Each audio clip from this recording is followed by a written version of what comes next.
Hey, bro, what are you running? Just a pod filter. Hey, we need to talk about internal wastegate preload tension. Yes, you might have got it if that's where it just went preload.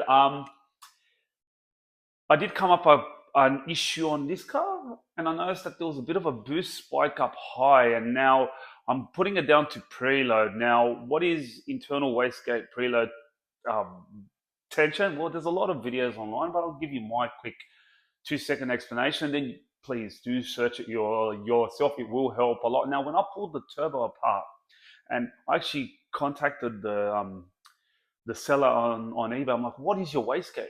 Like, what's it set?" They're like, "Oh, it's set between 7 and 14 p." So I'm like, "Well, that's not. I need 7. I don't need 14. You can't just sell something random." So I then had that spike come up here. I'm thinking, okay, what's it got to do with the preload tension? Because I do know about it. I just have not had it hit me in the face. I'll show you very quickly. Now, please excuse these very poor drawings. Now, that's my turbo. That's the exhaust side. Yeah, I just had to extend it. That's the wastegate. There's usually a rod that controls the flapper to bypass the exhaust gases and basically to slow down the compressor from making too much boost. So basically, instead of the exhaust making that keeps spinning, the front compressor, it has like a bit of a deterrent to slow it down, and that's how you keep your boost. Now, when you go across here, that rod goes forward when it sees boost, sees sort of the set pressure to make it move, and that would open up the flap. And then when you, let's say you have no boost, it shuts, and it's like full power, full speed for the rear turbine, so we can speed this up back to 7 pound, for example. Now, in this case, this is a very bad drawing, but on the turbo itself, it's almost like not like a like a bit of a curved metal rod where you can unspin, and there's usually a nut here, and it pretty much gets put on the it's like on the exhaust wastegate flapper. There's like a bit of like I don't know if you want to call it a half rod, and then there's a horseshoe on it. Now, you want that when you take it off with, and you take off that circlip or horseshoe clip or whatever you call it, you want obviously the flap to be closed. You can tell at the back of the turbo it's closed. Now, when you put that back on there, you can literally add up to 10 mils and it'll still slide on there. Now, if you make it that it's so tight and it's more closer to the front compressor, so basically you're pulling it with like it's holding on to that flap for dear life, like shutting it, you're going to have more boost because it means that it has to travel more because there is play. When you put that rod on, there's like that little bit of like a 1 or 2 mil play. If you make it the other way around where it's just loosen up that the flap is closed, but it's almost already like, I'll show you, just about to, like it's more basically facing the back and it's just about to start pushing it, well, that's most likely, apparently, that's going to make you run less boost or more so that 7 pound that they say. Now, I noticed this was 8 pound, and I noticed on one drive it hit, well, the boost gauge said 10. Now, if the boost gauge can be faulty, like I said, it is dragon gauge. But sorry, that was terrible.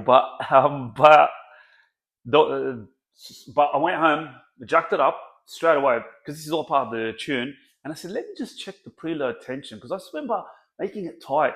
It was tight. I'm like, I don't know. Like I've actually tried to push that little bit of boost. Now, too loose can have issues. You can have boost drop off. Too tight can have boost spike. Well, whilst you're running an FMU, you only want 7 pound. A lot of people want to have this issue because they might get a turbo that says 7 pound and they want to run 15 anyway. So they put on the dyno, they run 10. They're like, oh, we'll lift it up, whatever. They won't ever know about it. But people that need to run that specific amount of boost, I had that issue. It's pretty straightforward. There's a lot of videos online about it. But yeah, I am human. You need to know if I have a problem, you might face it. Just saying. So yeah, like I said, the preload, when you put the turbo together, make sure it's on the loose end, not on the tight end, and then you can get a boost controller later on. And at worst, you're going to have a boost drop off up high. Then it's easy. But it's not the other way around where you're going to blow up an engine.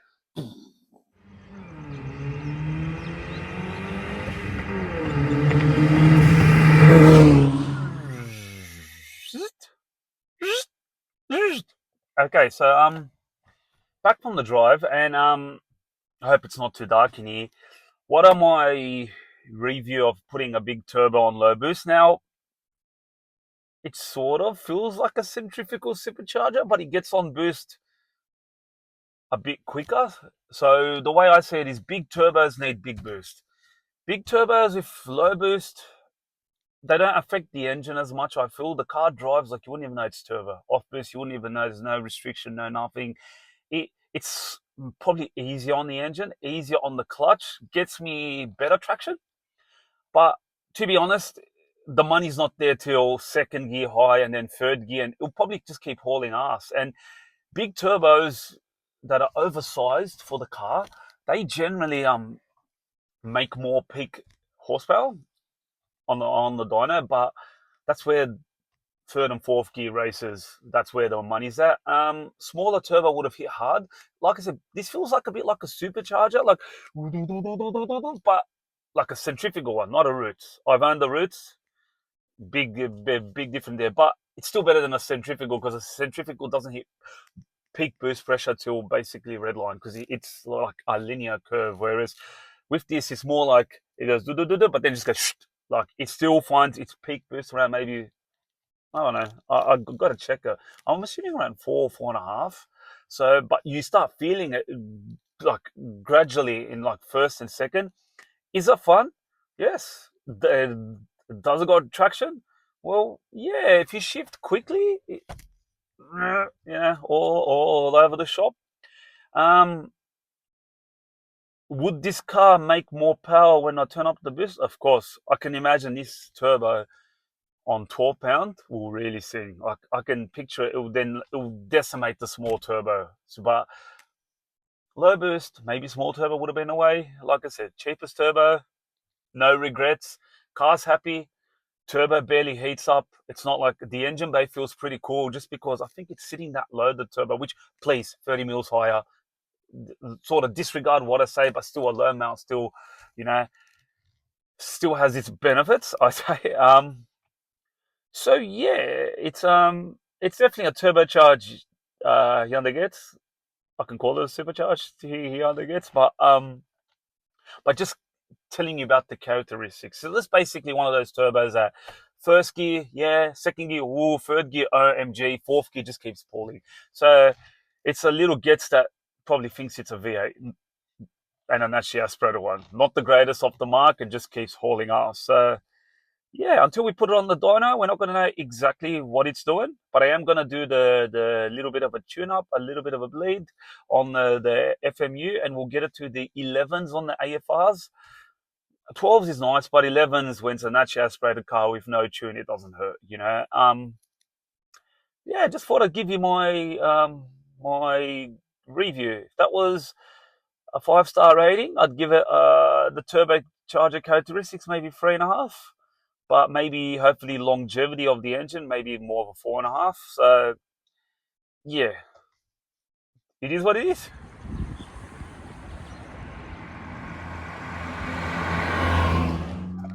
Um, okay, so I'm just driving the car like I normally will, just getting it all warmed up and looking at the wideband, it's 14.7, 15.1, 14.6, which is good. That's the closed loop system working. Now I have adjusted the wastegate actuator for preload. Sorry, it's just one of those words, like, you know, just trying to get it right. But now once the car hits proper operating temperature, I'm gonna this will give it some sauce, as they say.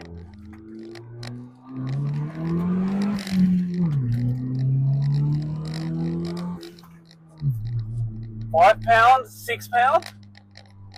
Yeah, I'll take it.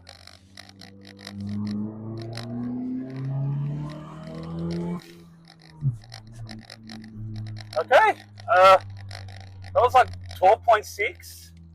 Um, Obviously that's not a third gear pull, and obviously loading and all that stuff's gonna play a good play and effect on it. But I'm glad it's not running like 10. So I think with this, with the base pressure being dropped, it seems like the car's a lot more happy. It feels good. Um, Feels drivable. I'm gonna shut this exhaust because I've gone through this street a few times and the neighbors might come out and punch me. So happy days. If you do come across that problem, or even before you fit the turbo, when you rotate like all the housing and all that for the oil, make sure your preload's on the loose side. It's gonna make your life so much easier. I can now put a boost controller and run an extra PSI or two. It's not much. It could be 20 horsepower. It could be a little, I don't know, like a DRS style button if you watch F1, but not DRS because there's no real drag reduction. But we'll call it an overtake reduction system. So yeah, it's good. I'm gonna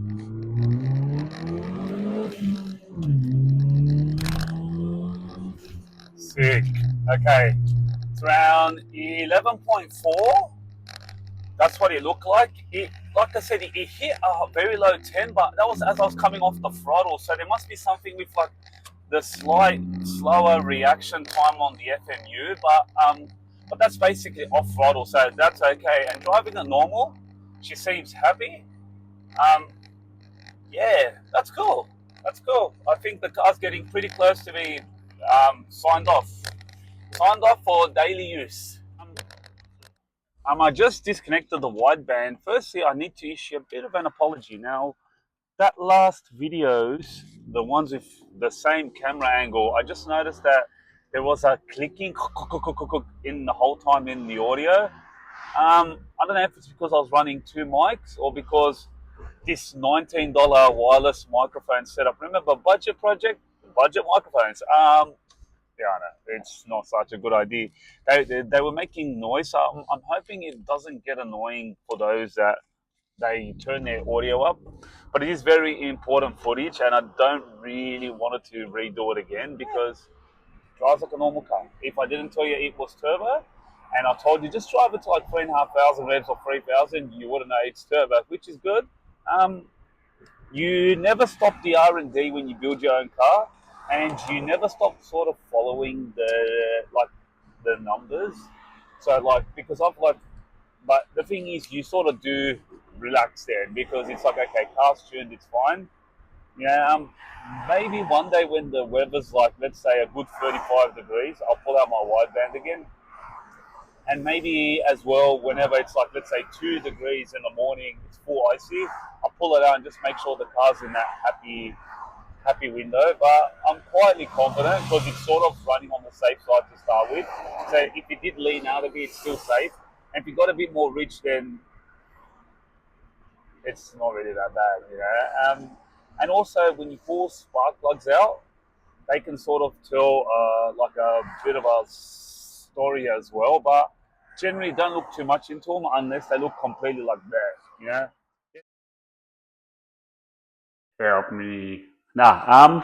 Okay, so I'm going to show you this board, the magical whiteboard. I just want to show you the difference between the changes we did to get the car running the way it is, which is good. Like I said, still tad on the rich side. Can correct that in the future, but like I said, just a bit of a bleeder on the FMU. But I want to quickly show you the board, what I got here.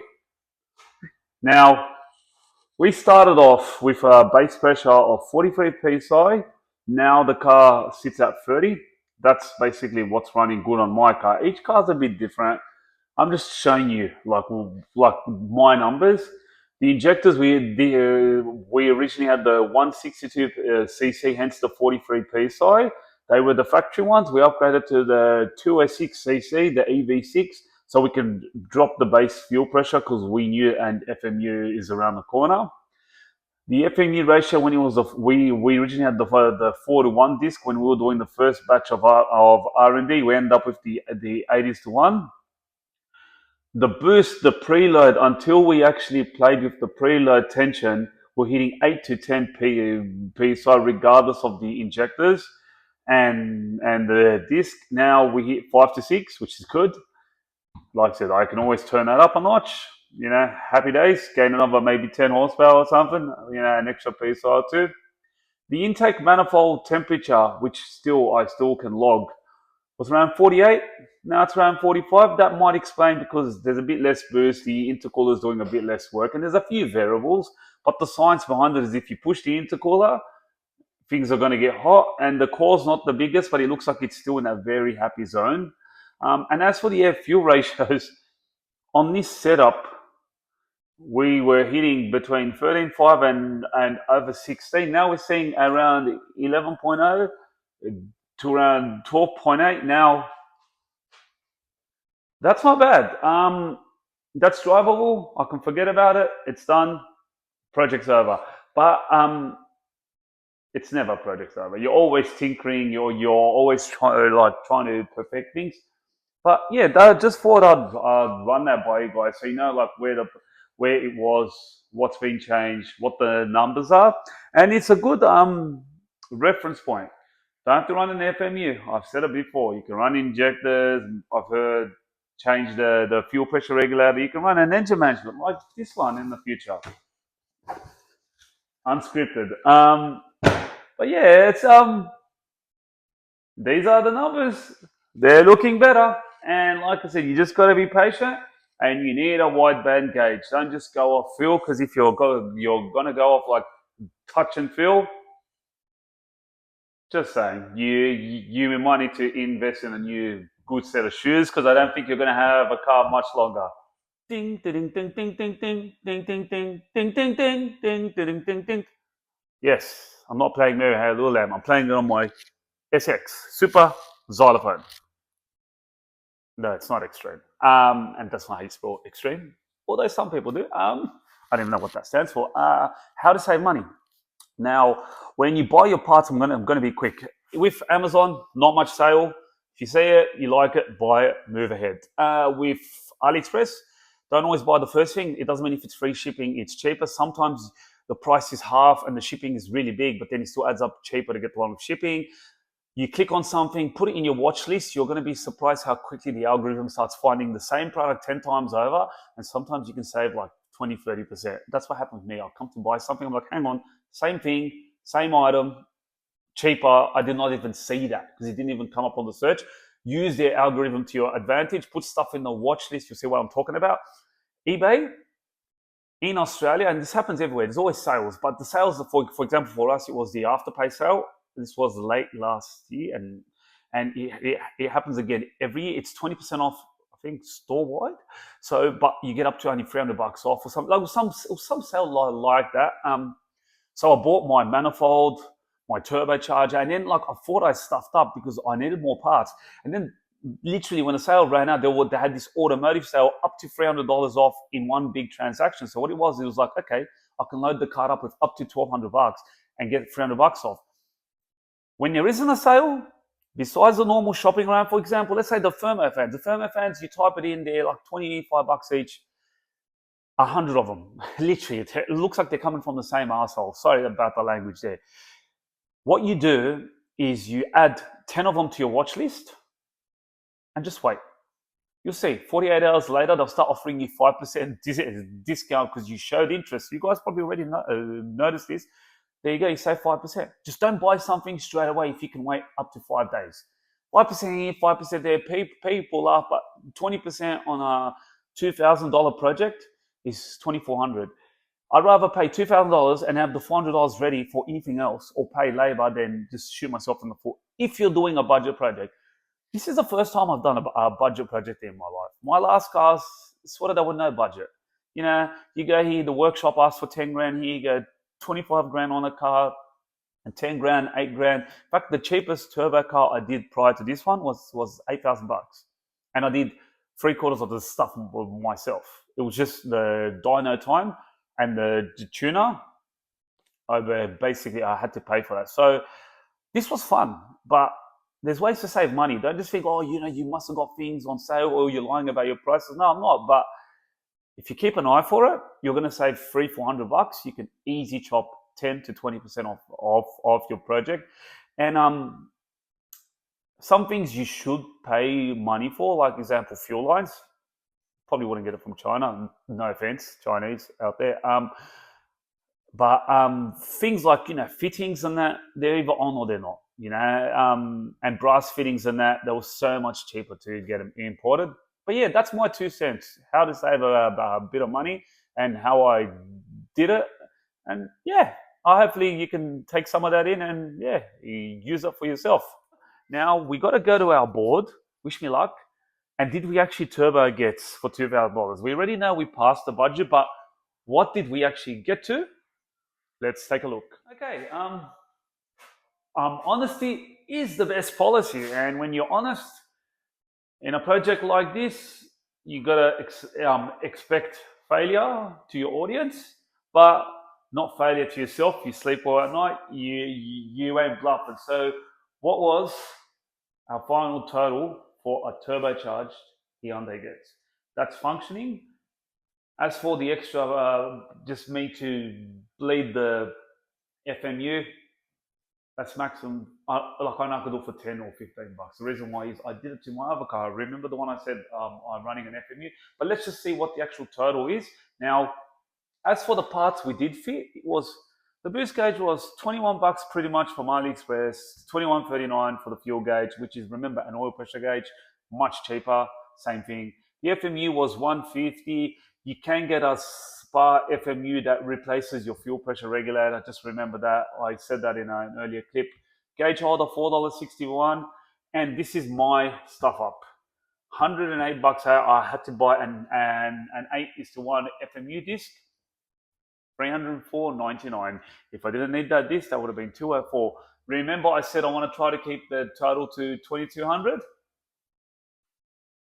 2,200, 45, and 81. We have a functioning turbocharged Hyundai Getz. Now, that's okay. I'm going to show you on the board in a second what I went wrong and why I truly believe you can do this project for under $2,000. But I could have lied. Easy. A lot of people on YouTube lie. Oh yeah, we fit this for like $10 and we turbo the car. No, you didn't. Sorry, you did it. That's not possible, Got receipts. My editing, sorry about my language, is shit, so I don't know how to put them up, but look them up. You'll see what I'm talking about. 2,245, what's that? 10%, 12% over? That's not bad, actually. 2,200, come on. The exhaust, if you wanted to get a dump pipe custom made, would have been 2,200. So that's a win. But let's now go back to the board and look at where I stuffed up and how much we could have actually saved on this project. If I had a time machine to go back in time, I would have then done it that way. I'm a bit of a dodo when it comes to editing, but this is like getting emotional. Not really. The last time you probably see my garage, everything else to be done outside. For anyone that is questioning, well, what if I don't want to put in an FMU? I have said in the past, you can, so many ways these guys, they run boost on the Getz. Bigger injectors, drop the fuel pressure, run rich as a dog, but then up high runs good, maybe more suited for track where you're always on boost. There's some people that just turn the fuel pressure up to the afterlife on standard injectors and they say their car runs well. It must be a tiny turbo, and to be honest, you're probably running your air fuel ratios at 15, 16. You might get away with it. There's been people that have run on less and gotten away with it. Is it a ticking time bomb? That's up to you. I have chosen an FMU. I do have a piggyback. I just wanted to show you guys one way of doing it. There is another way and another way. So eventually I might get to the piggyback. I might use that on another car. We'll see how 7 pound runs, but just thought I'd do that little correction because someone out there might be like, but I don't want to run an FMU. Don't. There's a lot on forums on other things you can do. That's just my own choose your own adventure, if you want to call it that. And so should your car. It's your little custom thing. Don't be scared to try something. As long as you have a wideband, that's a very good investment. You have one of those, or just get a wideband gauge and put another exhaust bung. I think the exhaust bung was like $8, and then run one permanently. You can get a cheap one; it'll work. And then do your own air fuel ratios. You can monitor them. That's how you're going to learn. If not, build the whole car, put the piggyback, and give it to a tuner. But straight away, you're going to add 1,500 on that invoice. But like I said, it's always do your own thing, choose your own adventure, and this was basically my path I took. But you guys can like I said, there's other ways. Some of them are cheaper. You can do that. As long as you don't blow the car up, you are killing it. We are not done. We still got plenty to do. Springs, suspension, driveline, maybe tires. There's a lot of things you can do to these cars. Sway bars, strut bars. We got to do hopefully a quarter mile, dyno run, 0 to 100. Race a few people that have called me out. Yes, I know who you are. And a month on how the car is going, but might be the last time you see the board here because this is the $2,000 project. How much money would we have actually gained if we did things differently? Now, let's call this stuff ups and improvements. I paid $178 for a brand new manifold. You did not have to. That could have been money in the bank. I paid $200 for the labor of welding that manifold and the dump pipe. You either do that yourself, pretty much just the price of a MIG welder. You can get it cheaper from eBay, but like a cheap one, it'll still do the job. Or I could have persevered and did the welds myself, used a grinder, or found someone, the same guy that did my original manifold on the other car, $100 for MIG instead of TIG. That's fine. Let's just move along. The oil drain, the oil feed, the banjo. I had to put this extra money due to my 30 mils of extra drop in the manifold. Don't do that. Thank me later.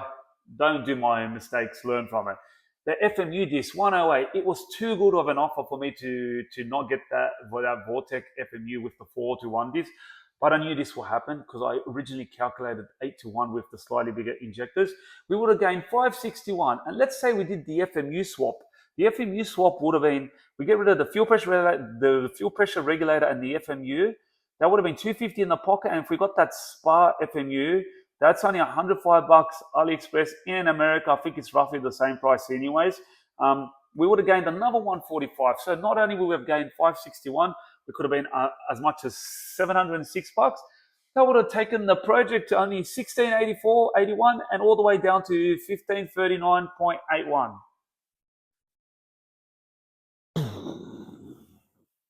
You know what that means? You can turbocharge a Getz for $2,000 or less, and that's Aussie dollars. So in American, your dollar's pretty good. So it's like what, 1,200. The adjustment in the FMU, that's only gonna cost me $15. I've done that in the past, but I'm happy.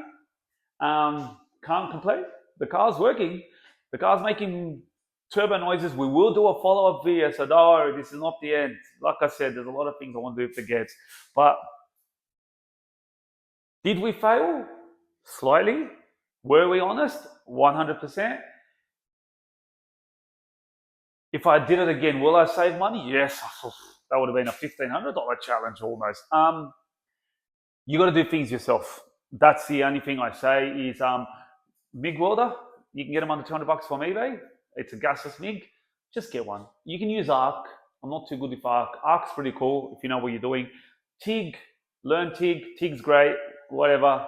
Gasless MIG. If you can run gas, best thing you'll ever do. You will not have any of those swear jar. You'll save straight away that $200 on the labor. Gasless MIG will be fine. Just the project alone, it costs as much as the exhaust system if I went to a shop. So, but I do want to run more boost because we all get that itch. I want to run more boost. I want to consider putting in that piggyback or doing that timing trick. So I'm going to let you come on board for that. There's quite a bit I still want to do. I want to put that cutter valve at the front, but it's a good day. I hope you guys are doing well. Health is wealth and everything else is a bonus. Just remember, try things yourself. Have the money ready for a mechanic, but if you don't need it, that's money in the pocket and that's experience you gain. Watch something on YouTube like I have. You learn. It's not hard. It's just needs patience. Start simple. Start with an intake. Work your way up. You don't have to jump into a turbo head first. I've done quite a bit, but it's because I persevered. Not everything's always rosy. I do have a swear jar. I can go on a holiday in that every year. That's how much money I put in it. I'm an amateur. I'm not a mechanic. I'm a sparky by trade. And other than that, yeah, be good to yourself. I'll see you in the next episode. For now, we're going to go make some noises. And the next episode, or maybe this episode, depends. I want to show you how it sounds like on the outside and that, how pissed off my neighbors, the real simulation experience, as they say. But until then, Thanks for watching Rocket Powered Ramen, and we'll be back with an episode very soon. Take care.